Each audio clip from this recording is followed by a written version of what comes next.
ਗੱਲ sir chatting ਦੇ ਨਾਲ ਹੀ ਹੁੰਦੀ ਹੈ ਕਿਉਂਕਿ ਬੱਚਿਆਂ ਕੋਲ ਡਾਟਾ ਵੀ ਖਤਮ ਹੋ ਰਿਹਾ ਵਾ ਜਿਹੜਾ ਉਹਨਾਂ ਲਿਆ ਵਾ ਤੋ ਖੁਦ ਹੀ ਮਨਾ ਕਰ ਦਿੰਦੇ ਨੇ ਕਿ ਸਾਨੂੰ ਕਾਲ ਨਾ ਕਰੋ, ਤੁਹਾਡੇ ਕੋਲ ਡਾਟਾ ਨਹੀਂ ਹੈਗਾ। ਜਿੱਦਾਂ ਹੁਣ ਕੀਵ 에ਅਰਪੋਰਟ ਤੇ ਲਾਗੇ ਐਮਬੈਸੀ ਹੈਗੀ ਉਹ ਤੇ 2 ਬੱਚੇ ਸਟਕ ਨੇ, ਅਨਮੋਲ ਗੁਪਤਾ ਤੇ ਚੰਦਨ ਅਰੋੜਾ। ਜਿਹੜੇ ਕੀਵ ਦੇ ਲਾਗੇ ਕਈਆਂ ਨੇ ਫਲੈਟ ਲਿੱਤਾ ਹੈਗਾ ਉਹ 6-7 ਬੱਚੇ ਨੇ, ਮੁਦਿਤ ਬੇਦੀ, ਵਿਪੁਲ ਮਾਲੀਆ, ਸਾਰਥਕ ਉਪਾਧਿਆਏ, ਮੋਹਕ,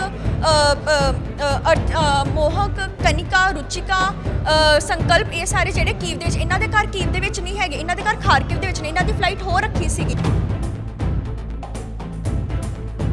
मेरा बेटा वहाँ पे खारगिव यूनिवर्सिटी में स्टूडेंट है, MBBS में मुदित बेदी। हाँ जी, वो हो गए उसको 3 इयर्स हो गए हैं। ਰੂਸ ਵੱਲੋਂ ਯੂਕਰੇਨ ਉੱਤੇ ਕੀਤੇ ਹਮਲਿਆਂ ਨੂੰ ਲੈ ਕੇ ਪੰਜਾਬ ਦੇ ਵਿੱਚ ਦਹਿਸ਼ਤ ਦਾ ਮਾਹੌਲ ਬਣਿਆ ਹੋਇਆ ਹੈ। ਅੰਮ੍ਰਿਤਸਰ ਦੇ ਕਈ ਬੱਚੇ ਯੂਕਰੇਨ ਦੇ ਵਿੱਚ ਉੱਚ ਸਿੱਖਿਆ ਹਾਸਲ ਕਰਨ ਦੇ ਲਈ ਗਏ ਹੋਏ ਸੀ ਅਤੇ ਯੂਕਰੇਨ ਦੇ ਵਿੱਚ ਹੁਣ ਫਸ ਕੇ ਰਹਿ ਗਏ ਨੇ। ਯੂਕਰੇਨ ਤੇ ਹਮਲੇ ਨੂੰ ਲੈ ਕੇ ਬੱਚਿਆਂ ਦੇ ਮਾਪਿਆਂ ਨੇ ਇਕੱਠੇ ਹੋ ਕੇ ਪੰਜਾਬ ਸਰਕਾਰ ਅਤੇ ਭਾਰਤ ਸਰਕਾਰ ਦੇ ਅੱਗੇ ਗੁਹਾਰ ਲਗਾਈ ਹੈ ਕਿ ਉਹਨਾਂ ਦੇ ਬੱਚਿਆਂ ਨੂੰ ਸਹੀ ਸਲਾਮਤ ਯੂਕਰੇਨ ਤੋਂ ਵਾਪਸ ਲਿਆਂਦਾ ਜਾਵੇ। ਮੇਰਾ ਨਾਮ ਰਾਜੇਸ਼ ਕੁਮਾਰ ਹੈ ਜੀ। ਤੁਹਾਡਾ ਕੌਣ ਗਿਆ ਸੀ? ਮੇਰੀ ਬੇਟੀ ਹੈ ਉੱਥੇ ਚਾਹਤ ਤੇ 3rd ਈਅਰ ਦੀ ਸਟੂਡੈਂਟ ਹੈ ਜੀ ਤੇ ਖਾਰਕਿਵ ਨੈਸ਼ਨਲ ਮੈਡੀਕਲ ਯੂਨੀਵਰਸਿਟੀ ਦੇ ਵਿੱਚ ਸਟੱਡੀ ਕਰ ਰਹੀ ਹੈ ਇਸ ਵੇਲੇ। ਗੱਲ ਹੋ ਰਹੀ ਹੈ ਤੁਹਾਡੀ ਉਹਨਾਂ ਦੇ ਨਾਲ ਜੀ? ਗੱਲ ਸਰ ਚੈਟਿੰਗ ਦੇ ਨਾਲ ਹੀ ਹੁੰਦੀ ਹੈ ਕਿਉਂਕਿ ਬੱਚਿਆਂ ਕੋਲ ਡਾਟਾ ਵੀ ਖਤਮ ਹੋ ਰਿਹਾ ਵਾ ਜਿਹੜਾ ਉਹਨਾਂ ਲਿਆ ਵਾ ਤੋ ਖੁਦ ਹੀ ਮਨਾ ਕਰ ਦਿੰਦੇ ਨੇ ਕਿ ਸਾਨੂੰ ਕਾਲ ਨਾ ਕਰੋ, ਤੁਹਾਡੇ ਕੋਲ ਡਾਟਾ ਨਹੀਂ ਹੈਗਾ ਤੇ ਚੈਟਿੰਗ ਨਾਲ ਗੱਲ ਹੁੰਦੀ ਉਹਨਾਂ ਨਾਲ। ਤਾਂ ਉਹਨਾਂ ਨੂੰ ਲਿਆਉਣ ਵਾਸਤੇ ਭਾਰਤ ਸਰਕਾਰ ਵੱਲੋਂ ਕੀ ਕੀਤਾ ਜਾ ਰਿਹਾ, ਤੁਹਾਡੇ ਵੱਲੋਂ ਆਵਾਜ਼ ਚੁੱਕੀ ਜਾ ਰਹੀ ਹੈ? ਬਿਲਕੁਲ ਜੀ, ਇਹੀ ਰਿਕੁਐਸਟ ਕਰ ਰਿਹਾ ਭਾਰਤ ਸਰਕਾਰ ਨੂੰ ਕਿ ਜਿੰਨੀ ਵੀ ਜਲਦੀ ਹੋ ਸਕਦਾ ਵਾ ਉਹਨਾਂ ਬੱਚਿਆਂ ਨੂੰ ਕਢਵਾਇਆ ਜਾਵੇ ਕਿਉਂਕਿ ਉਹਨਾਂ ਨੂੰ ਜਿਹੜੀ ਐਡਵਾਈਜ਼ਰੀ ਜਾਰੀ ਹੋਈ ਹੈ ਪਹਿਲੇ ਕਿ ਤੁਸੀਂ ਬਾਰਡਰ ਤੇ ਪਹੁੰਚੋ ਤੇ ਬਾਰਡਰ ਤੇ ਪਹੁੰਚਣਾ ਮਜ਼ਾਕ ਨਹੀਂ ਗਾ ਬੱਚਿਆਂ ਵਾਸਤੇ ਕਿਉਂਕਿ ਉੱਥੋਂ 1500 ਕਿਲੋਮੀਟਰ ਬਾਰਡਰ ਤੇ ਜਾਣਾ ਮੇਰੇ ਹਿਸਾਬ ਨਾਲ ਤਾਂ ਪੋਸੀਬਲ ਨਹੀਂ ਗਾ ਬੱਚਿਆਂ ਦੇ ਲਈ ਕਿਉਂਕਿ ਉਹਨਾਂ ਵਾਸਤੇ ਜਾਂ ਕੋਈ ਬੱਸ ਜਾਂ ਜੋ ਵੀ ਅਰੇਂਜਮੈਂਟ ਕਰਦੇ ਨੇ ਲੇਕਿਨ 1500 ਕਿਲੋਮੀਟਰ ਚੱਲਣ ਦੇ ਲਈ ਉਹਨਾਂ ਨੂੰ ਲਗਭਗ 1.5 ਦਿਨ ਜਾਂ 2 ਦਿਨ ਲੱਗਦੇ ਆ ਤੇ ਉਹ ਸਫ਼ਰ ਜਿਹੜਾ ਵਾ ਕੌਣ ਗਰੰਟੀ ਲਏਗਾ ਕਿ ਸੇਫ ਹੈ ਉਹਨਾਂ ਬੱਚਿਆਂ ਦਾ ਕਿਉਂਕਿ ਇੰਨਾ ਲੰਬਾ ਸਫ਼ਰ ਤੈਅ ਕਰਨਾ ਬਾਏ ਬੱਸ ਪੋਸੀਬਲ ਨਹੀਂ ਗਾ। ਅਸੀਂ ਤਾਂ ਇਹੀ ਚਾਹੁੰਦੇ ਹਾਂ ਕਿ ਉੱਥੋਂ ਦੀ ਐਮਬੈਸੀ ਜਾਂ ਬਾਕੀ ਵੀ ਜਿਹੜੇ ਨੇ ਰਲ ਮਿਲ ਕੇ ਥੋੜ੍ਹਾ ਇਸ ਤਰ੍ਹਾਂ ਦੀ ਕੋਸ਼ਿਸ਼ ਕਰਨ ਕਿ ਬੱਚਿਆਂ ਨੂੰ ਉੱਥੋਂ ਹੀ ਇਵੈਕੂਏਟ ਕੀਤਾ ਜਾਵੇ ਜਿਸ ਥਾਂ 'ਤੇ ਬੈਠੇ ਹੋਏ ਨੇ। ਸਭ ਤੋਂ ਵੱਡੀ ਸਮੱਸਿਆ ਹੁੰਦੀ ਹੈ ਖਾਣ ਪੀਣ ਦੀ ਕਿ ਜਿੰਨਾ ਸਮਾਂ ਉੱਥੇ ਹੈਗੇ ਨੇ ਕਿਸੇ ਤਰ੍ਹਾਂ ਦਾ ਰਾਸ਼ਨ ਉਹਨਾਂ ਤੱਕ ਪਹੁੰਚ ਰਿਹਾ ਹੈ? ਨਹੀਂ ਜੀ, ਕਿਸੇ ਤਰ੍ਹਾਂ ਦਾ ਰਾਸ਼ਨ ਨਹੀਂ ਹੈ, ਕੋਈ ਹੈਲਪ ਨਹੀਂ ਉਹਨਾਂ ਬੱਚਿਆਂ ਨੂੰ। ਉਹਨਾਂ ਨੇ ਆਪਣਾ ਹੀ ਜੋ ਅਰੇਂਜ ਕੀਤਾ ਹੋਇਆ ਸੀਗਾ ਕਿਸੇ ਟਾਈਮ ਦੇ ਉੱਤੇ ਉਸੇ ਨੂੰ ਹੀ ਉਹ ਇਸ ਵੇਲੇ ਯੂਜ਼ ਕਰ ਰਹੇ ਨੇ ਔਰ ਅਰੇਂਜ ਵੀ ਜ਼ਿਆਦਾ ਨਹੀਂ ਸੀ ਕਿਉਂਕਿ ਸਾਰੇ ਬੱਚੇ ਵਾਪਸ ਆ ਰਹੇ ਸੀਗੇ 26 ਨੂੰ, ਯਾਨੀ ਕਿ ਅੱਜ ਉਹਨਾਂ ਦੀ ਫਲਾਈਟ ਸੀਗੀ ਬੇਟੀ ਦੀ। ਤਾਂ ਬੱਚੇ ਕਹਿ ਰਹੇ ਸੀਗੇ ਕਿ ਅਸੀਂ ਫਲਾਈਟ ਤੋਂ ਪਹਿਲਾਂ ਖਾਣਾ ਲਗਭਗ ਜੋ ਵੀ ਹੈਗਾ ਖਤਮ ਕਰ ਰਹੇ ਹਾਂ ਤਾਂ ਕਿ ਇੱਥੇ ਖਰਾਬ ਨਾ ਹੋਵੇ ਪਿਆ ਆ। ਤਾਂ ਉਹਨਾਂ ਦੇ ਇੱਕ ਤਰ੍ਹਾਂ ਖਾਣਾ ਖਤਮ ਕਰ ਲਿਆ ਆਪਣਾ। ਕੁਝ ਵਿਦਿਆਰਥੀ ਜਿਹੜੇ ਸੀ 24 ਤਰੀਕ ਨੂੰ ਇੱਥੇ ਅੰਮ੍ਰਿਤਸਰ ਆਏ ਸੀ, ਉਸ ਟਾਈਮ ਤੇ ਤੁਹਾਨੂੰ ਪਤਾ ਨਹੀਂ ਸੀ ਤੁਹਾਡੀ ਬੇਟੀ ਨੂੰ ਜਾਂ ਉਦੋਂ ਹਾਲਾਤ ਠੀਕ ਸੀ? ਨਹੀਂ, ਐਕਚੁਅਲੀ ਉੱਥੋਂ ਦੀ ਜਿਹੜੀ ਯੂਨੀਵਰਸਿਟੀ ਹੈ ਖਾਰਕੀ ਵਾਲਿਆਂ ਦੀ ਉਹਨਾਂ ਨੇ ਬਹੁਤ ਮਿਸਗਾਈਡ ਕੀਤਾ ਸਾਡੇ ਬੱਚਿਆਂ ਨੂੰ। ਉਹਨਾਂ ਦੀ ਡੀਨ ਜਿਹੜੀ ਹੈ ਲਗਾਤਾਰ ਧਮਕੀਆਂ ਦੇ ਰਹੀ ਸੀ ਬੱਚਿਆਂ ਨੂੰ ਕਿ ਅਗਰ ਤੁਸੀਂ ਜਾਣਾ ਵਾ ਤੇ ਆਪਣੇ ਰਿਸਕ ਤੇ ਜਾਓ, ਅਦਰਵਾਈਜ਼ ਜੇ ਤੁਸੀਂ ਜਾਂਦੇ ਜੇ ਤਾਂ ਅਸੀਂ ਤੁਹਾਡੇ ਖਿਲਾਫ ਕੋਈ ਐਕਸ਼ਨ ਵੀ ਲੈ ਸਕਦੇ ਹਾਂ। ਤਾਂ ਬੱਚੇ ਡਰਦੇ ਹੀ ਉੱਥੋਂ ਨਹੀਂ ਆਏ। ਅਸੀਂ ਤਾਂ ਬਾਰ-ਬਾਰ ਆਪਣੇ ਬੱਚਿਆਂ ਨੂੰ ਕਹਿ ਰਹੇ ਕਿ ਬੇਟਾ ਮੈਂ ਬੁੱਕ ਕਰਵਾ ਦੇਣਾ ਟਿਕਟ, ਤੁਸੀਂ ਆ ਜਾਓ, ਲੇਕਿਨ ਬੇਟੀ ਮੇਰੀ ਕਹਿ ਰਹੀ ਕਿ ਨਹੀਂ ਸਰ ਪਾਪਾ, ਡੀਨ ਜਿਹੜੀ ਹੈ ਉਹ ਸਾਨੂੰ ਧਮਕੀਆਂ ਦੇ ਰਹੀ ਹੈ ਕਿ ਜੇ ਜਾਓਗੇ ਤਾਂ ਆਪਣੇ ਰਿਸਕ ਤੇ ਜਾਓਗੇ। ਹੁਣ ਉਸ ਯੂਨੀਵਰਸਿਟੀ ਨੇ ਉਹਨਾਂ ਬੱਚਿਆਂ ਨੂੰ ਸਾਂਭਿਆ ਕਿ ਨਹੀਂ ਸਾਂਭਿਆ? ਨਹੀਂ ਜੀ, ਯੂਨੀਵਰਸਿਟੀ ਵਾਲੇ ਨੇ ਕੀ ਸਾਹਮਣਾ ਵਾ, ਉਹ ਤਾਂ ਬੱਚੇ ਸਾਡੇ ਵੈਸੇ ਬਾਹਰ ਫਲੈਟ ਤੇ ਨੇ ਔਰ ਉਹ ਇਸ ਵੇਲੇ ਮੈਟਰੋ ਸਟੇਸ਼ਨ ਦੇ ਵਿੱਚ ਜਾ ਕੇ ਤੇ ਰਾਤ ਨੂੰ ਲੁਕਦੇ ਆ ਕਿਉਂਕਿ ਉਹਨੂੰ ਐਜ ਏ ਬੰਬ ਸ਼ੈਲਟਰ ਮੰਨਦੇ ਆ। ਤੇ ਉੱਥੋਂ ਦੇ ਜਿਹੜੇ ਜਿਹਨਾਂ ਰਿਪਰੈਜ਼ੈਂਟ ਕਰਦੇ ਨੇ ਹਰਦੀਪ ਸਰ, ਉਹ ਬਹੁਤ ਕੋਆਪਰੇਟਿਵ ਨੇ ਜੀ, ਉਹ ਪੂਰਾ ਕੋਆਪਰੇਟ ਕਰ ਰਹੇ ਨੇ ਬੱਚਿਆਂ ਦੇ ਨਾਲ, ਉਹਨਾਂ ਨੂੰ ਬਾਰ-ਬਾਰ ਗਾਈਡ ਕਰ ਰਿਹਾ ਕਿ ਕਿਸ ਤਰ੍ਹਾਂ ਕਰਨਾ ਜਾਂ ਕੀ ਕਰਨਾ ਵਾ। ਲੇਕਿਨ ਉੱਥੋਂ ਦੀ ਸਰਕਾਰ ਵੱਲੋਂ ਜਾਂ ਕਿਸੇ ਵੀ ਹੋਰ ਸੰਸਥਾ ਵੱਲੋਂ ਕਿਸੇ ਤਰ੍ਹਾਂ ਦੀ ਕੋਈ ਸਪੋਰਟ ਨਹੀਂ ਇਹਨਾਂ ਬੱਚਿਆਂ ਨੂੰ। ਭਾਰਤ ਸਰਕਾਰ ਵੱਲੋਂ ਐਮਬੈਸੀ ਵੱਲੋਂ ਕੀ ਮੰਗ ਕਰਦੇ ਹੋ? ਅਸੀਂ ਤਾਂ ਇਹੀ ਮੰਗ ਕਰਦੇ ਹਾਂ ਕਿ ਜਿੰਨਾ ਵੀ ਜਲਦੀ ਹੋ ਸਕਦਾ ਸਾਡੇ ਬੱਚੇ ਨੂੰ ਉੱਥੋਂ ਇਵੈਕੂਏਟ ਕੀਤਾ ਜਾਵੇ ਜੀ। ਸਰ ਤੁਹਾਡਾ ਨਾਮ? ਪਰਮਪਾਲ ਸਿੰਘ। ਕਿੱਥੋਂ ਆਏ? ਮੈਂ ਅੰਮ੍ਰਿਤਸਰ ਤੋਂ ਜੀ। ਅੰਮ੍ਰਿਤਸਰ। ਹਾਂਜੀ, ਅੱਛਾ ਸਰ, ਤੁਹਾਡਾ ਕੌਣ ਫੈਮਿਲੀ ਦਾ? ਮੇਰੀ ਰੀਅਲ ਸਿਸਟਰ ਹੈ ਜੀ, ਰੀਅਲ ਸਿਸਟਰ ਹੈ, ਲਾਸਟ ਈਅਰ ਹੈ ਉਹਨਾਂ ਦਾ, ਖਾਰਕਿਵ 'ਚ ਗਏ ਨੇ ਇਸ ਵੇਲੇ। ਹਾਂਜੀ। ਤੇ ਕਿੰਨੀ ਦੇਰ ਹੋ ਗਈ ਸਰ ਉੱਥੇ ਆਪਣਾ ਯੂਕਰੇਨ ਨੂੰ?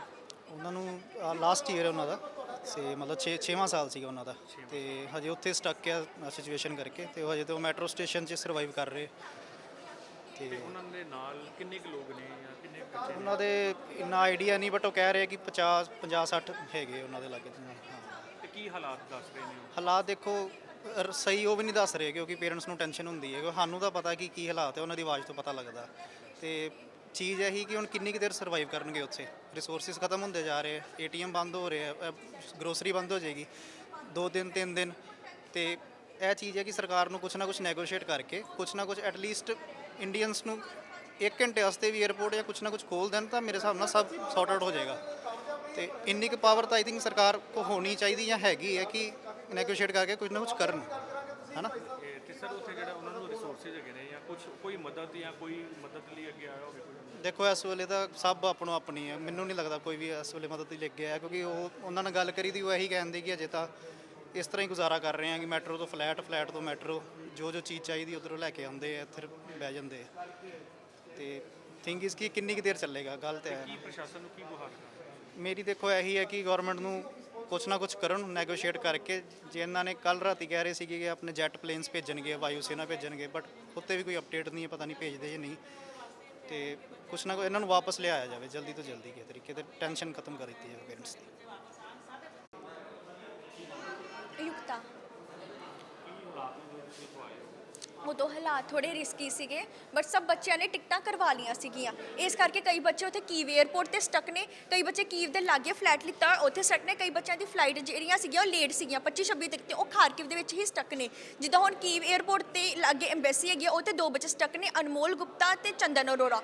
ਜਿਹੜੇ ਕੀਵ ਦੇ ਲਾਗੇ ਕਈਆਂ ਨੇ ਫਲੈਟ ਲਿੱਤਾ ਹੈਗਾ ਉਹ 6-7 ਬੱਚੇ ਨੇ, ਮੁਦਿਤ ਬੇਦੀ, ਵਿਪੁਲ ਮਾਲੀਆ, ਸਾਰਥਕ ਉਪਾਧਿਆਏ, ਮੋਹਕ, ਕਨਿਕਾ, ਰੁਚਿਕਾ, ਸੰਕਲਪ, ਇਹ ਸਾਰੇ ਜਿਹੜੇ ਕੀਵ ਦੇ ਵਿੱਚ, ਇਹਨਾਂ ਦੇ ਘਰ ਕੀਵ ਦੇ ਵਿੱਚ ਨਹੀਂ ਹੈਗੇ, ਇਹਨਾਂ ਦੇ ਘਰ ਖਾਰਕਿਵ ਦੇ ਵਿੱਚ ਨੇ। ਇਹਨਾਂ ਦੀ ਫਲਾਈਟ ਹੋ ਰੱਖੀ ਸੀਗੀ ਬਟ ਇਹ ਉੱਥੇ ਸਟਕ ਨੇ, ਅਨਮੋਲ, ਚੰਦਨ ਵਗੈਰਾ ਉੱਥੇ ਸਟਕ ਨੇ। ਬਾਕੀ ਜਿਹੜੇ ਖਾਰਕਿਵ 'ਚ ਜਿਨ੍ਹਾਂ ਦੀ 25-26 ਤਰੀਕ ਦੀ ਸੀਗੀ ਉਹ ਕਈ ਬੱਚੇ ਮੈਟਰੋ ਸਟੇਸ਼ਨਾਂ ਤੇ ਜਾ ਕੇ ਲੁਕੇ ਨੇ, ਜਿਵੇਂ ਭਾਨਵੀ, ਅੰਮ੍ਰਿਤ ਸੈਣੀ, ਹਰਮਨ ਸੈਣੀ, ਚਾਹਤ, ਜਸਮੀਤ, ਅਨਮੋਲ, ਕਰਨ, ਇਤਿਕਾ, ਪ੍ਰਗੁਣ, ਅੰਜਲੀ, ਇਹ ਸਭ ਜਿਹੜੇ ਨੇ ਉੱਥੇ ਫਸੇ ਪਏ ਨੇ। ਇਹਨਾਂ ਸਭ ਦੀ ਟਿਕਟਾਂ ਹੋ ਰੱਖੀਆਂ ਨੇ ਬਟ ਇਹ ਸਭ ਜਿਹੜੇ ਵਾਰ ਦੇ ਕਾਰਨ ਉੱਥੇ ਫਸੇ ਹੋਏ ਨੇ। ਇਹਨਾਂ ਕੋਲ ਹੱਲੇ ਫਿਲਹਾਲ ਇਹ ਟੈਨਸ਼ਨ ਦੀ ਘੜੀ ਵਿੱਚ ਨੇ, ਜੋ ਵੀ ਇਹਨਾਂ ਨੂੰ ਮਤਲਬ ਕਿ ਕੱਢਿਆ ਜਾਵੇ ਬਸ।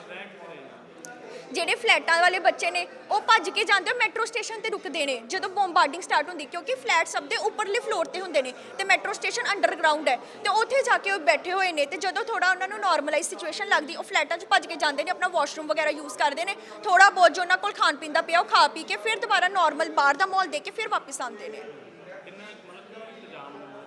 ਫਿਲਹਾਲ ਉਹਨਾਂ ਦੇ ਖਾਣ ਪੀਣ ਦਾ ਕੋਈ ਮਤਲਬ ਕਿ ਜਿਨ੍ਹਾਂ ਦੀ ਮੈਸ ਲੱਗ ਰੱਖੀ ਆ ਜਾਂ ਜਿਹੜੇ ਹੋਸਟਲ ਦੇ ਬੱਚੇ ਨੇ ਉਹਨਾਂ ਨੂੰ ਕਰਨ ਸੰਧੂ ਪ੍ਰੋਵਾਈਡ ਕਰ ਰਹੇ ਨੇ, ਉਹ ਤੇ ਉਹਨਾਂ ਨੇ ਕਰਨਾ ਹੈ। ਜਿਹੜੇ ਫਲੈਟ ਦੇ ਬੱਚੇ ਨੇ ਉਹ ਮਤਲਬ ਕਿ ਉਹਨਾਂ ਦੇ ਉਹ ਫਲੈਟ ਦੇ ਬੱਚਿਆਂ ਦੀ ਇੰਡੀਵਿਜੂਅਲ ਰਿਸਪੌਂਸਿਬਿਲਿਟੀ ਬਣ ਜਾਂਦੀ ਆ, ਤੇ ਉਹਨਾਂ ਨੇ ਜਾਣਾ ਸੀਗਾ ਘਰੇ, ਉਹਨਾਂ ਨੇ ਇੰਨਾ ਖਾਣ ਪੀਣ ਦਾ ਸਮਾਨ ਵੀ ਇਕੱਤਰਿਤ ਨਹੀਂ ਕੀਤਾ ਹੋਇਆ ਆ, ਤੇ ਉਹਨਾਂ ਕੋਲ ਉਹ ਹੁਣ ਜਿੰਨਾ ਕੁ ਹੈਗਾ ਹੈ, ਕਈਆਂ ਨੇ ਫਲੈਟ ਵੀ ਛੱਡਦੇ ਸੀਗੇ ਕਿ ਇੰਡੀਆ ਹੀ ਆ ਰਹੇ ਆ, ਕਿ ਇਸ ਕਰਕੇ ਉਹਨਾਂ ਨੇ ਕਈਆਂ ਨੇ ਤੇ ਇਹ ਇੱਕ ਸਾਥ ਇਕੱਠੇ ਹੋ ਕੇ ਜੋ ਹੈਗਾ ਖਾਣ ਪੀਣ ਦਾ ਉਹਦੇ 'ਚ ਗੁਜ਼ਾਰਾ ਕਰਦੇ ਪਏ ਆ, ਤੇ ਬੈਟਰੀਆਂ ਵਗੈਰਾ ਵੀ ਕਈਆਂ ਦੀਆਂ ਖਤਮ ਹੋ ਰਹੀਆਂ ਆ।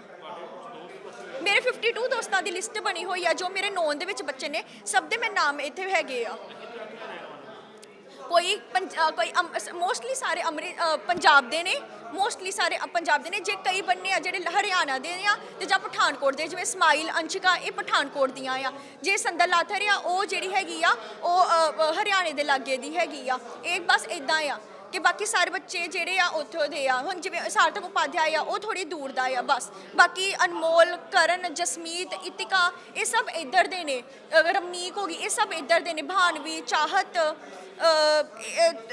ਪ੍ਰਿਥਵੀ, ਜਸਮੀਤ ਕੌਰ, ਸੁਸ਼ਾਂਤ ਡੋਗਰਾ, ਅਨਿਕਾ, ਅਨਮੋਲ ਗੁਪਤਾ, ਚੰਦਨ ਅਰੋੜਾ, ਵਿਪੁਲ ਮਾਲੀਆ, ਸ਼ਾਸ਼ਵਤ, ਇਸ਼ਿਕਾ ਮਹਾਜਨ, ਰਮਨੀਕ ਕੌਰ, ਹਰਮਨ ਸੈਣੀ, ਅੰਮ੍ਰਿਤ ਸੈਣੀ, ਭਾਨਵੀ, ਜਸਵੀਰ ਸਿੰਘ, ਜਸਪ੍ਰੀਤ ਮਾਨ, ਗੁਰਲੀਨ ਕੌਰ, ਪ੍ਰਾਚੀ ਮਿਸ਼ਰਾ, ਸ਼ੁਭ ਮਦਾਨ, ਅੰਸ਼ਿਕਾ ਸ਼ਰਮਾ, ਸਮਾਈਲ ਸ਼ਰਮਾ, ਗੁਰਜੀਵਨ, ਰੁਚਿਕਾ ਸ਼ਰਮਾ, ਭਵਿਆ, ਕਾਰਤਿਕ ਬਾਵਾ, ਹੁਨਰ ਪੰਨੂ, ਅਮਨ ਗਰੋਵਰ, ਸਾਰਥਕ, ਅਰਸ਼ ਮੱਲੀ, ਅਨਮੋਲ, ਅਮਨ ਗਿੱਲ, ਮਨਸਿਮਰ ਕੌਰ, ਰਵਨੀਤ ਕੌਰ, ਗਜ਼ਲਦੀਪ, ਰਮਨਪ੍ਰੀਤ ਕੌਰ, ਅੰਜਲੀ ਕੌਂਡਲ, ਪ੍ਰਗੁਣ ਸ਼ਰਮਾ, ਇਤਿਕਾ, ਕਰਨ, ਸੁਮਿਤ, ਮੰਨਤ, ਹਰਪ੍ਰੀਤ, ਜੱਸੀ, ਜਸ਼ਨਪ੍ਰੀਤ ਕੌਰ, ਕਰਮਜੀਤ ਕੌਰ, ਇਹ ਸਭ ਉੱਥੇ ਸਟਕ ਨੇ। ਹਾਂਜੀ, ਅੱਜ ਡੀਸੀ ਸਰ ਨੂੰ ਅਸੀਂ ਮਿਲਣ ਆਏ ਆ, ਬਸ ਉਹ ਸਾਨੂੰ ਮਿਲ ਪੈਣ। ਭਾਵੇਂ ਵੀਕਐਂਡ ਹੈਗਾ ਪਰ ਇਹ ਆ ਨਾ ਕਿ ਵੀਕਐਂਡ ਦੇ ਚੱਕਰ 'ਚ ਅਸੀਂ ਬੱਚਿਆਂ ਨੂੰ ਤੇ ਆਪਣੇ ਦੋਸਤਾਂ ਨੂੰ ਤੇ ਨਹੀਂ ਨਾ ਛੱਡ ਸਕਦੇ ਹੈਗੇ ਆ। ਫੋਨ ਤੇ ਗੱਲ ਹੋਈ ਸਰ ਨਾਲ? ਨਹੀਂ, ਫਿਲਹਾਲ ਤੇ ਕੋਸ਼ਿਸ਼ ਕਰ ਰਹੇ ਨੇ, ਨਹੀਂ ਅਵੇਲੇਬਲ ਹੈਗੇ। ਛੇਤੀ ਤੋਂ ਸੱਦੋ, ਫਿਰ ਤੇ ਵੀਕਐਂਡ, ਫਿਰ ਤਾਂ ਸੰਡੇ ਵੀ ਆ ਗਿਆ, ਫਿਰ ਕਿੱਦਾਂ ਹੀ ਉਹ ਆਣਗੇ? ਸਭ ਦੀ ਬੈਟਰੀਆਂ ਵਗੈਰਾ ਦਾ ਕਿੰਨੇ ਕੁ ਬੈਕਅਪ ਨੇ? डॉक्टर मीनू बेदी। मेरा बेटा वहाँ पे खारगिव यूनिवर्सिटी में स्टूडेंट है, MBBS में, मुदित बेदी। हाँ जी, वो हो गए उसको 3 इयर्स 3 इयर्स हो गए हैं। हाँ जी, MBBS के कोर्स के लिए गया था वो। ਤੇ ਮੈਮ ਉੱਥੇ ਤੁਹਾਡੀ ਬੱਚੇ ਨਾਲ ਗੱਲ ਹੋ ਗਈ हाँ जी, बात तो WhatsApp पे हो रही है। हाँ जी, ਤੇ ਕੀ ਹਾਲਾਤ ਦੱਸ ਰਹੇ ਹੋ वो एक्चुअली उसकी टिकट बुक थी 24th की, तो वो कीव से उसने, जो कैपिटल है वहाँ का, वहाँ से उसने प्लेन पकड़ना था। तो वो एयरपोर्ट पहुँच गए थे बच्चे, उसके साथ भी थे उसके क्लास फेलोज़। तो 1 घंटा पहले ही वहाँ पे अनाउंसमेंट हो गई कि सारी फ़्लाइट्स कैंसिल हो गई हैं, तो वो कीव में फंस गया। अब तो कीव पहले तो एयरपोर्ट पे काफ़ी देर बैठे रहे, फिर इंडियन एम्बेसी ने हेल्प की, उन्होंने बच्चों को एम्बेसी ले गए, उन्होंने कहा कि भाई यहाँ पे आप सेफ़ हो। तो इस वक्त तो वो एम्बेसी के अंडर ही हैं बच्चे। तो एम्बेसी की थोड़ी सी प्रॉब्लम्स हैं, इतनी कैपेसिटी नहीं है, बच्चे बहुत ज़्यादा हैं, तो इस वक्त तो वो उनके साथ ही हैं बच्चे। ਕਿੰਨੇ ਬੱਚੇ ਨੇ ਤੁਹਾਡੇ ਬੱਚੇ ਦੇ ਨਾਲ अराउंड मतलब टोटल तो उस फ्लाइट में मेरे ख्याल कह रहे थे 40 स्टूडेंट्स हैं, तो लेकिन जो उसको जानते थे, बाकी जो नहीं जानते उसके बारे में मेरे को पता नहीं है। ਤੇ ਮੈਮ ਜਿਸ ਤਰ੍ਹਾਂ ਦਾ ਹੁਣ ਉੱਥੇ ਹਾਲਾਤ ਬਣੇ ਨੇ ਤੁਹਾਨੂੰ ਕੀ ਇੱਥੇ ਜਦ ਤੁਸੀਂ ਡੀਸੀ ਆਫਿਸ ਆਏ ਹੋ ਕੀ ਮਤਲਬ ਕਿ एक्चुअली हम पेरेंट्स बहुत पैनिक में आ गए हैं, बिकॉज जो मीडिया पे हम देखते हैं कि फ़ोटोग्राफ्स और जो मीडिया में वो लाइव दिखा रहे हैं, तो बच्चे तो वहाँ पे ना, क्योंकि वो चाहते हैं कि भी पेरेंट्स परेशान ना हो जाए। हम पूछते हैं आप ठीक हो? नहीं, हम बिल्कुल ठीक हैं, हम बिल्कुल ठीक हैं, लेकिन हमें जो फ़ोटोग्राफ्स दिख रही हैं उससे हमें पता लग रहा है कि वहाँ के हालात बहुत ख़राब हैं। तो हम चाहते हैं कि बच्चों को, मतलब एक उनके ATM बंद हो गए हैं, वहाँ पे टेम्परेचर माइनस में है, और वो कह रहे हैं हमारे फूड और शेल्टर, मतलब खाना भी कम हो रहा है। तो धीरे धीरे बच्चे पहले तो काफ़ी स्ट्रॉन्ग थे, लेकिन अब बच्चे भी डर गए हैं, इतनी बॉम्बिंग हो रही है वहाँ पे। तो हम इसीलिए रिक्वेस्ट करने आए थे कि प्लीज़ इंडियंस को वहाँ से इवैक्यूएट कर सके जितनी जल्दी हो सके, ताकि बच्चे सेफली घर पहुँच जाएँ। ਵਿਦਿਆਰਥੀਆਂ ਦੇ ਪਰਿਵਾਰਾਂ ਨੇ ਭਾਰਤ ਸਰਕਾਰ ਦੇ ਅੱਗੇ ਅਪੀਲ ਕੀਤੀ ਹੈ ਕਿ ਜਲਦ ਤੋਂ ਜਲਦ ਉਹਨਾਂ ਦੇ ਬੱਚਿਆਂ ਨੂੰ ਸਹੀ ਸਲਾਮਤ ਯੂਕਰੇਨ ਤੋਂ ਵਾਪਸ ਲਿਆਂਦਾ ਜਾਵੇ। ਅੰਮ੍ਰਿਤਸਰ ਤੋਂ ਸਰਵਨ ਸਿੰਘ ਰੰਧਾਵਾ ਦੀ ਰਿਪੋਰਟ, ਸਪੋਕਸਮੈਨ TV।